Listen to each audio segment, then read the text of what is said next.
दोस्तों सबसे पहले हम देख लेते हैं मुद्रा राक्षस जो है उसे किसने लिखी है, विशाख दत्त ने। तो दोस्तों ये बहुत ही इंपॉर्टेंट है, आप लोग जानते ही होंगे। तो अब इसे याद कैसे करें, तो इसके लिए मैं आपको एक ट्रिक बताता हूँ दोस्तों। मुद्रा राक्षस तो यानी कि राक्षस आपको याद आएगा। और राक्षस आपने अक्सर सुना होगा अपनी दादियों से, मम्मी से, कि राक्षस कहाँ पे रहते हैं दोस्तों, पेड़ पे रहते हैं। ठीक है, जैसा कि आप फोटो में भी देख रहे हैं। आप पेड़ पे रहते हैं तो कहाँ पे रहेंगे, पेड़ पे रहेंगे तो इसका मतलब पेड़ की शाखाओं पर ही तो रहेंगे ना, शाखा पर रहेंगे। और कहाँ पे रहेंगे, पेड़ पे, पूरे पेड़ पे तो रहते नहीं। तो ये फोटो आप लोगों को याद आ जानी चाहिए। मुद्रा राक्षस यानी कि राक्षस। तो राक्षस कहाँ रहते हैं दोस्तों, पेड़ पे रहते हैं। पेड़ पे रहते हैं इसका मतलब वो कहाँ पे रहेंगे, शाखा पे रहेंगे। तो विशाख दत्त इस तरीके से आपको याद हो जाएगा। तो दोस्तों हम नेक्स्ट देख लेते हैं गीत गोविंद। गीत गोविंद किसने लिखी है दोस्तों, जयदेव ने लिखी है। अब याद कैसे करें इसे, तो गीत गोविंद यानी जब भी हम गीत गाते हैं गोविंद का, तो उसके बाद हम क्या करते हैं, जयकारे भी तो लगाते हैं। जयकारे लगाते हैं ना आप लोग। तो इसीलिए इसलिए क्योंकि वो लिखी है किसने, जयदेव ने लिखी है। इसका मतलब आप जयदेव जयदेव करते रहते हैं, जयकारे लगाते हैं। इस तरीके से आप इसको याद कर सकते हैं। फोटो में भी आप कुछ इसी तरीका देख रहे हैं, इसी तरीके का कि लोग जयकारे लगा रहे हैं। जब भी आप गोविंद के गीत गाते हैं तो क्या करते हैं, आप जयकारे जरूर लगाते हैं उसके बाद में। तो इस तरीके से आपको ये याद हो जाएगा। तो दोस्तों अब देख लेते हैं नेक्स्ट हमारा है क्या, बुद्ध चरित्रम। इसकी रचना किसने की है दोस्तों, अश्वघोष ने की है। Very important. तो ये याद कैसे करें, तो दोस्तों आप लोगों को बुद्ध भगवान के बारे में एक कहानी पता होगी, जिसमें वो अपने एक सारथी के साथ जाते हैं जिसका नाम रहता है चन्ना। तो वो क्या जाते हैं, घोड़े पे जाते हैं। ये देखिए अश्व है ना, घोड़े को क्या बोलते हैं, अश्व। तो इस ट्रिक से आप याद कर सकते हैं। अब इसमें हुआ क्या था कि जब वो जाते हैं तो उन्हें सबसे पहले क्या दिखता है, एक बूढ़ा व्यक्ति दिखता है, ठीक है, और एक मृत व्यक्ति दिखता है, और तीसरा आपको दिखता है एक सन्यासी जो कि बहुत ही खुशी खुशी जा रहा होता है। तो ये सारी चीज़ें आपको फोटो में भी दिख रही हैं। तो इसका मतलब बुद्ध का नाम जहाँ पे आएगा उससे आपको क्या पता चल जाएगा कि वो अपने चन्ना जो सारथी था उसके साथ घोड़े पे ही नगर दर्शन के लिए गए थे। तो इस तरीके से आपको क्या पता चल जाएगा कि अश्व के साथ में गए थे और वहीं पे उन्हें ज्ञान हुआ था। उन्हें पता चला हमारी लाइफ में ये सारी चीज़ें होती हैं, और उसी के बाद उन्हें विरक्ति हो गई थी और उन्हें फिर ज्ञान प्राप्ति के लिए उन्होंने घर छोड़ दिया था। ठीक है, तो अब चलिए आगे देख लेते हैं। अब आपको याद हो गया होगा। अब बात कर लेते हैं दोस्तों 10 कुमार चरितम की। तो ये इसकी रचना किसने की है इस पुस्तक की, तो ये है दोस्तों दंडी ने की है। अब इसे याद कैसे करें दोस्तों, तो नाम में ही देखिए क्या है, 10 कुमार यानी 10 को मार, मार आ रहा है ना। अब मारेंगे किससे, आप डंडे से ही करेंगे, और किससे मारेंगे। तो इस तरीके से आप इसको याद कर सकते हैं। 10 कुमार यानी 10 को मार, 10 को क्या करेंगे आप, मारेंगे। मारेंगे कैसे भाई, डंडे से ही मारेंगे, और कैसे मार सकते हैं। दूसरा क्या है, अगर आप इसी चीज़ को एक अलग ट्रिक से याद करना चाहते हैं तो 10 कुमार चरितम यानी कि कोई एक आदमी है जिसके 10 चरित्र हैं, 10 चरित्र हैं। तो इसका मतलब वो आदमी सही आदमी तो होगा नहीं जिसके इतने सारे चरित्र हैं। इसका मतलब उसको किसकी ज़रूरत है, डंडे की ज़रूरत है। जब वो डंडे से मार खाएगा तभी उसको अकल ठिकाने आएगी। ठीक है, तो इस तरीके से भी आप इसको याद कर सकते हैं। अब बात कर लेते हैं दोस्तों प्रेम वाटिका। तो प्रेम वाटिका की रचना किसने की है, रसखान ने। तो बहुत ही नॉर्मल है, ये सभी आप लोगों को पता ही होगा। अब बात कर लेते हैं दोस्तों अष्टाध्यायी। ये बहुत ही इंपॉर्टेंट है। तो अष्टाध्यायी की रचना किसने की है, पाणिनि ने की है। अब सर जी याद कैसे करें इसे, तो देखिए अष्टाध्यायी मतलब कि 8वां अध्याय, 8वां अध्याय। अष्ट मतलब क्या होता है, 8, 8वां अध्याय। तो आपसे टीचर लोग क्या पूछते हैं कि पढ़ा भाई आपने 8वां अध्याय पढ़ा कि नहीं पढ़ा, ये कौन पूछता है दोस्तों, टीचर पूछते हैं आपके। तो अष्टाध्यायी मतलब 8वां अध्याय पढ़ने से रिलेटेड है कि आपने पढ़ा कि नहीं पढ़ा। तो आप कहेंगे नहीं पढ़ा, पाढ़नी, नहीं पढ़ा भाई तो पढ़ा नहीं। तो इस तरीके से आपको क्या हो जाएगा, याद हो जाएगा कि भैया हमने क्या पढ़ा नहीं, पढ़ा नहीं। तो पाढ़नी हो जाएगा। ठीक है, ये आपको याद। अगर आपको ये वीडियो अच्छा लग रहा है, ट्रिक अच्छी लग रही है, तो लाइक ज़रूर कर दीजिएगा दोस्तों। ठीक है, और ज़्यादा से ज़्यादा शेयर कीजिए। अब दोस्तों बात कर लेते हैं हुमायूं नामा। बहुत ही इंपॉर्टेंट है। इसकी रचना किसने की, गुलबदन बेगम ने। तो याद कैसे करें दोस्तों, तो याद करिए ऐसे कि आपको पता होगा हुमा कुरैशी हैं, एक एक्ट्रेस हैं। आप लोगों को ये फ़ोटो आप देख सकते हैं इनकी। तो हुमायूं नामा में आ रहा है हुमा, तो हुमा कुरैशी आप लोगों ये जो फ़ोटो दिख रही है ये उन्हीं की है। तो ये क्या जल्द ही क्या होने वाली है, ये बेगम बनने वाली हैं। ठीक है, मतलब इनकी शादी होने वाली है, तो ये क्या हो जाएंगे, बेगम बन जाएंगे। इस तरीके से आप इन्हें याद कर सकते हैं, या आप अपनी भी कोई ट्रिक बना सकते हैं जो आपको अच्छी लगती है। ठीक है, अब बात कर लेते हैं दोस्तों राज तरंगिणी। राज तरंगिणी बहुत इंपॉर्टेंट, अक्सर लोग कंफ्यूज रहते हैं इसमें। तो ये किसने इसकी रचना की है? कल्हड़ ने की है। तो अब याद कैसे करें सर जी? तो याद करने के लिए कुछ नहीं है, राज तरंगिणी यानी राज करने के लिए राजा लोग क्या करते हैं? ये देखिए बगल में क्या कर रहे हैं? लड़ाई कर रहे हैं, इसका मतलब कलह कर रहे हैं। ठीक है, अगर भाई किसी राजा को एक राज्य से दूसरा राज्य जीतना है तो क्या करें? कलह करेगा, झगड़ा करेगा, लड़ाई करेगा, तभी तो वो राज पाएगा। तो इसलिए लोग राजा लोग क्या करते हैं? राज करने के लिए कलह करते रहते हैं। तो राज तरंगिणी से आपका हो जाएगा कल्हड़ यानी कि कलह। ठीक है, अब बात कर लेते हैं दोस्तों अर्थशास्त्र की रचना किसने की है? तो चाणक्य ने की है। बहुत ही इंपॉर्टेंट है और आप लोगों को पता भी होगा, शुरू से सुनते आए होंगे, तो इसीलिए मैंने इसकी कोई ट्रिक नहीं बनाई है। ठीक है, अब दोस्तों बात कर लेते हैं पृथ्वीराज रासो की। ये किसने, इसकी रचना किसने की है? तो चंद बरदाई ने किया। अब आप में से बहुत से लोगों को ये पहले से ही पता होगा, लेकिन फिर भी मैं आपको एक ट्रिक बता देता हूँ इसके लिए कि देखिए पृथ्वी और चंद, चंद यानी कि चंद्रमा, चंद्रमा का बहुत ही पुराना रिश्ता है यानी कि गहरा रिश्ता है। पृथ्वीराज में क्या आ रहा है आपका? पृथ्वी। ठीक है, तो पृथ्वी और चंद्रमा का बहुत पुराना और गहरा रिश्ता है। देखिए यहाँ पे ये पृथ्वी है और यहाँ पे क्या है बगल में? ये चंद्रमा है। ठीक है, तो ये पृथ्वी क्या है? एक ग्रह है, चंद्रमा एक उपग्रह है। तो ये दोनों का आपस में एक बहुत ही गहरा रिलेशन है, इसलिए हमेशा पृथ्वी के साथ क्या आ जाएगा? चंद्रमा जरूर आएगा। तो इस तरीके से भी आप इसको पहचान सकते हैं। अब दोस्तों बात कर लेते हैं चरक संहिता की। तो चरक संहिता, नाम ही चरक लगा हुआ है, तो इनकी रचना किसने की होगी? चरक ने की होगी। अब दोस्तों बात कर लेते हैं पद्मावत की किसने रचना की है? तो मलिक मोहम्मद जायसी ने की है। ठीक है, तो अभी हाल ही में एक मूवी भी आई थी पद्मावत ही, सेम टू सेम नाम से, और वो भी इसी से रिलेटेड थी। तो अब इसे दोस्तों याद कैसे करें? तो याद करने के लिए देखिए पद्मावत मूवी अगर आपने देखी होगी या इसकी कहानी पढ़ी होगी, तो इसमें एक थे मलिक कफूर। ठीक है, ये जिनकी फ़ोटो अभी बनी हुई है, आपने अगर मूवी देखी होगी तो उसमें यही थे। तो मलिक कफूर, तो इसमें मलिक आ रहा है, तो ये मलिक ही तो क्या है? मलिक मोहम्मद जायसी। इस तरीके से आप इनको याद कर सकते हैं। या इस तरीके से अगर आपको याद नहीं करना है तो पद्मावत, एक दूसरा ट्रिक भी है मेरे पास कि पद्मावत यानी कि पद, तो पद यानी कि पोस्ट होता है ना, और पोस्ट किसका सबसे अच्छा माना जाता है दोस्तों? मालिक का माना जाता है। ठीक है, मलिक यानी कि मालिक, तो जो मालिक होती है उसकी पोस्ट बहुत ही ज़बरदस्त होती है। कहीं पे भी हो, अगर किसी कंपनी का मालिक है तो वही सबसे तो ऊंची पोस्ट होगी। तो पोस्ट यानी कि पद, तो पद्मावत और मालिक। ठीक है, तो इस तरीके से भी आप याद कर सकते हैं। या जो मैंने पहले बताया था ये मलिक कफूर वाला, ये भी बहुत ही इम्पॉर्टेंट है और इस तरीके से भी आप इसको याद कर सकते हैं। ठीक है, अब दोस्तों बात कर लेते हैं आईने अकबरी। आईने अकबरी का दोस्तों क्या हो जाएगा? अबुल फजल। ये बहुत इंपॉर्टेंट है और आप लोगों को पहले से ही पता भी होगा। ठीक है, तो अब बात कर लेते हैं दोस्तों अनामिका। और जो जो आपको नहीं पता है उन्हें नोट भी करते चलिए, जिससे कि आपको चीज़ें क्लियर होती जाएं। अनामिका की रचना किसने की है? तो दोस्तों सूर्यकांत त्रिपाठी निराला। अब इसे याद कैसे करें दोस्तों? तो इसके नाम में ही छिपा हुआ अनामिका यानी जिसका नाम ना हो। ठीक है, जिसका नाम ना हो, तो नाम ना हो भैया ऐसा कौन सा आदमी है? इसका मतलब वो कैसा आदमी है? वो निराला ही आदमी होगा जिसका नाम ही नहीं है। ठीक है, तो ये तो आपको ऐसे ही याद हो जाएगा, अनामिका यानी जिसका नाम ना हो। और ऐसा आदमी को क्या हो सकता है? निराला ही होगा, क्योंकि दुनिया में कोई भी ऐसा आदमी नहीं जिसका नाम ना हो, और एक ऐसा आदमी नाम बता रहे हैं जिसका नाम ही नहीं है, तो इसका मतलब वो निराला हो जाएगा। ठीक है, अब दोस्तों बात कर लेते हैं शाहनामा। शाहनामा किसने लिखी है? फिरदौसी ने लिखी है। याद कैसे करें सर जी? तो ये याद करने के लिए दोस्तों शाहनामा से आपको क्या नाम याद आएगा? अमित शाह। ठीक है, अमित शाह याद आएगा। ठीक है, तो ये आप इनकी फ़ोटो भी देख सकते हैं अमित शाह।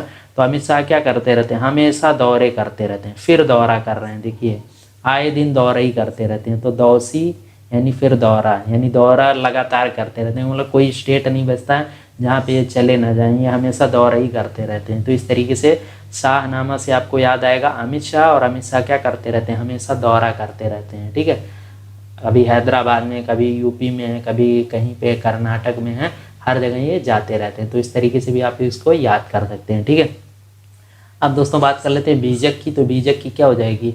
कबीरदास। ये नॉर्मली ये सभी को पता भी होगा। और बीजक में ही दोस्तों साखी शबद रामायणी, ये भी इम्पॉर्टेंट, ये भी इन्होंने ही लिखी हैं, तो इसको भी याद कर लीजिएगा। ठीक है, रामायणी ये तीनों ही क्या हैं? कबीरदास ने लिखी हैं। ठीक है, अब बात कर लेते हैं दोस्तों हर्ष चरित्र की। तो ये किसने लिखी है? बाण भट्ट ने। कैसे याद करें दोस्तों?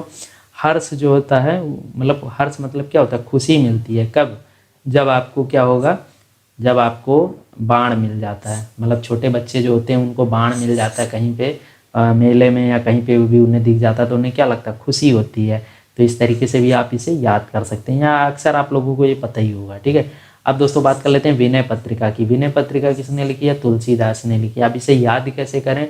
तो दोस्तों विनय यानी कि विनती करना। ठीक है, विनती करना। तो विनती आपको पता होगा, हिंदू सभ्यता में तुलसी की पूजा की जाती है। ठीक है, तुलसी की पूजा की जाती है और इस फोटो में आप वही देख सकते हैं और उनके सामने विनती की जाती है। ठीक है, क्योंकि ये तुलसी माता को एक भगवान का दर्जा दिया गया है। ठीक है, तो उनके सामने क्या विनती करते हैं हम लोग, तो इसीलिए क्या हो जाता है, विनय पत्रिका यानी विनय करना। और किसके सामने करेंगे? तुलसी। तो अगर ऑप्शन में आप जब भी देखेंगे विनय यानी विनती, तो आपको ये समझ में आएगा विनती आप भगवान के ही सामने करते हो, और ऑप्शन में आपको ये पता चल जाएगा कि जितने भी ऑप्शन दिए रहेंगे उनमें कोई भगवान से रिलेटेड नहीं रहेगा। इससे आपको पता चल जाएगा कि बिल्कुल मैंने जो लगाया है वही सही होगा। दूसरा ट्रिक दोस्तों, यह विनय यानी कि विनती और पत्रिका यानी कि पत्र यानी पत्ते को भी कहते हैं। ठीक है, तो विनय जो कर रहे हैं आप वो किसी पत्ते के सामने कर रहे हैं। तो ऐसा पत्ता कौन सा है दोस्तों? तुलसी का ही पत्ता है जिसके सामने आप इसकी विनती करते हैं। ठीक है, तो इस तरीके से भी आप इसे याद कर सकते हैं। अब दोस्तों बात कर लेते हैं सत्यार्थ प्रकाश की। तो सत्यार्थ प्रकाश दयानंद सरस्वती, ये बहुत ही इंपॉर्टेंट है और आप सभी को पता भी होगा। ठीक है, तो नोट कर लीजिएगा अगर नहीं आता है तो। अब बात कर लेते हैं दोस्तों दास कैपिटल की। ये किसने लिखी है दोस्तों? तो कार्ल मार्क्स ने लिखी है। अब इसे याद कैसे करें? तो याद करने के लिए दास मतलब कि आप लोगों को पता ही है दास होते हैं, और कैपिटल यानी कि पिट लिखा हुआ है यहाँ पे, यानी पिटना। तो दास की जब आप पिटाई करते हैं तो क्या होता है, उनको काले मार्क्स पड़ जाते हैं, इस तरीके के कुछ। ठीक है, मतलब जब आप पिटाई करोगे दास की तो क्या होगा, वहाँ पे निशान बन जाएंगे ना, दाग धब्बे बन जाएंगे, इतनी ज़्यादा आप मारोगे उनको। तो कार्ल मार्क्स यानी काले मार्क्स, यानी कि मार्क्स मतलब क्या होता है, निशान। तो निशान पड़ जाएगा मार मार के। ठीक है, तो कार्ल मार्क्स से आप इसे याद कर सकते हैं। या आप एक ये भी दास से ही याद करना चाहते हैं तो दास जो होते हैं उनकी लोग पिटाई करते ही हैं, तो वो उस तरीके से भी हो जाएगा। और दास कैपिटल यानी पिटाई, तो दास की पिटाई करोगे तो क्या होगा, काले निशान बन जाएंगे। अब दोस्तों बात कर लेते हैं गुलामगिरी का, बहुत इंपॉर्टेंट है। तो इसकी रचना किसने की है? ज्योतिबा फूले ने की है। तो ये कैसे याद करें सर जी? तो इसको याद करने का तरीका बहुत ही है। गुलाम यानी कि जो जेल में बंद है, कैदी होते हैं, तो कैदी लोगों को ऐसे कमरे में रखा जाता है जहाँ ज्योति नहीं होती, यानी कि प्रकाश नहीं होता है। ठीक है, प्रकाश नहीं होता। अभी ये देखिए फोटो में देख लीजिए कि अंदर कितना अंधेरा है, यानी कि यहाँ पे क्या है, प्रकाश बिल्कुल भी नहीं है, ज्योति नहीं है। ठीक है, ज्योति का मतलब उजाला प्रकाश, और ज्योति ही नहीं है तो प्रकाश भी नहीं रहेगा। ठीक है, तो इस तरीके से आप इसको याद कर सकते हैं। अब दोस्तों बात कर लेते हैं इंडिया डिवाइडेड। ये इसकी रचना किसने की? तो राजेंद्र प्रसाद ने की थी। अब इसको याद कैसे करें? तो दोस्तों डिवाइडेड यानी कि बांटना। ठीक है, बांटना। तो बांटते क्या हैं आप लोग? अक्सर आपने देखा होगा कि प्रसाद बांटे जाते हैं मंदिर में। ठीक है, मंदिर में, बाहर भी, हर जगह क्या होता है, बांटा जाता है प्रसाद। तो आप राजेंद्र प्रसाद से प्रसाद को भी पता कर सकते हैं। दूसरा दोस्तों, आप इसका एक ट्रिक मैं और आपको बता देता हूँ। इंडिया डिवाइडेड यानी इंडिया जो है वो डिवाइड हो गया, मतलब बंट गया है। ठीक है, बंट गया है। ये क्यों बंट गया है भाई? क्योंकि राजेंद्र प्रसाद इस पे राज करना चाहते थे, दोनों पे राज करना चाहते थे। ठीक है, राजेंद्र यानी कि राज करना चाहते थे, क्योंकि बट गया, नहीं तो क्या होता है, इंडिया और जो पाकिस्तान है वो दोनों एक होते। ठीक है, इंडिया पाकिस्तान दोनों एक होते। तो जो राजेंद्र प्रसाद हमारे फर्स्ट प्रेसिडेंट थे, यानी कि राष्ट्रपति थे, तो ऐसे में जब वो राष्ट्रपति बनते तो वो दोनों कंट्री के बनते एक साथ। लेकिन हुआ क्या कि जब पाकिस्तान हट गया तो उन्हें सिर्फ इंडिया का ही वो बन पाए, तो इसीलिए इन्होंने इंडिया डिवाइडेड नाम का एक पुस्तक लिखी। ठीक है, अब बात कर लेते हैं दोस्तों इंडिका की। तो इंडिका का मेगा स्थनीज बहुत ही इंपॉर्टेंट है, तो इनको याद कैसे करें? तो दोस्तों इंडिका यानी कि कार से आप याद कर सकते हैं। इंडिका कार होती है और उसमें कितना होता है, उसमें मेगा स्थनीज यानी कि मेगा बहुत ही बड़ा जगह होता है, स्थनीज यानी कि स्थान, मेगा स्थान होता है, बड़ी होती है कार भाई। और नॉर्मली जो कार मिलती हैं उनसे तो ये बड़ी ही होती है काफ़ी, जैसे वैगन आर या छोटी ऑल्टो होती है उनसे ये बड़ी होती है। दूसरी ट्रिक क्या है दोस्तों? दूसरी ट्रिक है इंडिका यानी कि इंडिया। अब इंडिया क्या है, एक मेगा स्थान है, यानी एक बहुत बड़ा देश है। देखिए आप कितना बड़ा देश है, तो इसका मतलब मेगा स्थनीज यानी कि मेगा स्थान। ठीक है, इस मेगा मतलब होता है बड़ा, तो बड़ा स्थान है भाई कंट्री, तो इसीलिए इंडिया क्या बड़ा स्थान, भूभाग है। तो इस तरीके से भी आप इसे याद कर सकते हैं। अब दोस्तों बात कर लेते हैं महाभाष्य की। तो महाभाष्य किसने लिखी है? पतंजलि ने लिखी है। ये बहुत इंपॉर्टेंट है, तो इस तरीके से आप इसे भी याद कर सकते हैं। अब दोस्तों बात कर लेते हैं मालविकाग्निमित्रम की रचना किसने की है? तो कालिदास ने की है। और मेघदूत, इसकी भी रचना किसने की है? कालिदास ने की है। तो मेघ आपको पता ही होगा, बादल होते हैं दोस्तों, और बादल क्या होते हैं? अक्सर जब बारिश होने वाली रहती है तो काले बादल हो जाते हैं ना, काले बादल घेर आते हैं। तो कालिदास से काले, इस तरीके से आप इसको याद कर सकते हैं। ठीक है। अब देखिए हर्षवर्धन, हर्षवर्धन का प्रियदर्शिका से कैसे याद करेंगे दोस्तों? बहुत ही इंपॉर्टेंट है। जितने भी मैंने पढ़ाए हैं उस किसी न किसी परीक्षा में हर बार पूछे जाते हैं, और ये इतने ही इंपॉर्टेंट, इसलिए मैंने इसे आपको ट्रिक से पढ़ा रहा हूँ। ठीक है। हर्षवर्धन, हर्ष मतलब खुशी होता है, आप लोगों को पता है, और वर्धन मतलब कि बढ़ना। तो खुशी का बढ़ना कैसे होता है? खुशी कब बढ़ जाती है? जब आप अपने प्रिय लोगों को देखते हैं, अपने प्रिय दोस्तों को देखते हैं, प्रिय लोगों को देखते, दर्शिका यानी देखते ही आपकी खुशी क्या होती है? बढ़ जाती है। ठीक है। तो हर्षवर्धन, खुशी कब बढ़ती है? जब आप अपने प्रिय लोगों को देखते हैं। ठीक है। तो इस तरीके से आप इसको याद कर सकते हैं। अब दोस्तों बात कर लेते हैं पंचतंत्र की। तो विष्णु शर्मा ने लिखी है, बहुत ही इंपॉर्टेंट है और आप लोगों को पता ही होगा। मृच्छकटकम का दोस्तों क्या हो जाएगा? शूद्रक हो जाएगा, ये आप लोगों को पता ही है। मिताक्षरा का विज्ञानेश्वर हो जाएगा। अब इसे कैसे याद करें? तो दोस्तों इसके लिए आप एक पहले छोटा सा वीडियो देखिए। तो दोस्तों ये इसमें क्या हो रहा है? पेंसिल है जो पहले लिख रहा है फिर खुद से मिटा रहा है। ठीक है। तो अब दोस्तों मिताक्षरा यानी कि मिटाना, मिटाना, मित मतलब मिटाना हो जाएगा, अक्षरा यानी कि मिटाना अक्षर को। तो अब अक्षर को मिटा रहे हो तो कैसे मिटा लोगे? विज्ञान की हेल्प से ही मिटा लोगे। ठीक है। अक्षर को मिटाने का काम कैसे करोगे? विज्ञान की हेल्प से ही कर सकते हो, वैसे बिल्कुल भी नहीं कर सकते हो। क्यों? क्योंकि अब आपके पास पेंसिल तो है लिखने का, लेकिन आपको रबर भी तो चाहिए। तो ये रबर किसने दिया आपको? विज्ञान ने दिया, नहीं तो फिर आप क्या मिटा थोड़ी पाते। तो इसका मतलब मिताक्षरा, अक्षर को मिटाने के लिए हमें ज़रूरत किसकी पड़ी? विज्ञान की पड़ी। तो इस तरीके से आप इसको याद कर सकते हैं। अब दोस्तों इतने क्वेश्चन लगाने के बाद ये क्वेश्चन सेट हम लगाते हैं आपको कि आपको तैयार कितना हुआ है। तो इसको खुद से पहले वीडियो पॉज करके खुद से लगाते चलिए। अब दोस्तों देखिए, इंडिया डिवाइडेड किसकी प्रसिद्ध पुस्तक है? तो इंडिया डिवाइड, डिवाइड यानी कि बांटना। तो बांटते हम लोग क्या है दोस्तों? देखा है हमने अक्सर कि प्रसाद बांटा जाता है। ठीक है। तो क्या हो गया आपका? Option C, Rajendra Prasad. ठीक है। बाकी आपको कोई बांटने से रिलेटेड ही नहीं है। ठीक है। राजेंद्र प्रसाद आप लोगों को पता ही है। अब दोस्तों देख लेते हैं मुद्रा राक्षस किसकी प्रसिद्ध पुस्तक है? तो मुद्रा राक्षस, तो राक्षस आप लोगों को पता ही होगा कि हम लोग अक्सर सुनते आते हैं कि राक्षस कहाँ होते हैं? पेड़ पे होते हैं। ठीक है। पेड़ पे यानी कि शाखा पे होते हैं, पेड़ की शाखा पे ही तो बैठे रहेंगे। तो कौन सा हो जाएगा आपका? विशाख दत्त। ये पहला ऑप्शन ही आपका राइट हो जाएगा। अब नेक्स्ट क्वेश्चन बात कर लेते हैं दोस्तों, 10 कुमार चरितम किसकी प्रसिद्ध पुस्तक है?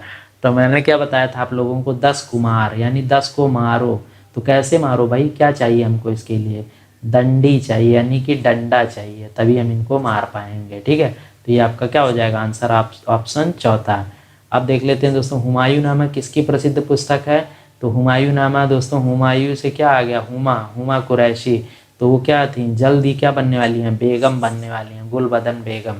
तो इस तरीके से आपको याद हो जाएगा, चौथा ऑप्शन हो जाएगा इसका राइट आंसर। फिर देख लेते हैं दोस्तों, पृथ्वीराज रासो किसकी प्रसिद्ध पुस्तक है? तो पृथ्वी का रिलेशन किससे सबसे अच्छा माना जाता है? चंद्रमा से माना जाता है। ठीक है। चंद्रमा से रिलेटेड कोई ऑप्शन में है? बिल्कुल, ऑप्शन चौथा, चंद बरदाई, यानी चंद्रमा की बात हो रही है। तो पृथ्वी और चंद्रमा का बहुत ही घनिष्ठ संबंध है। ठीक है।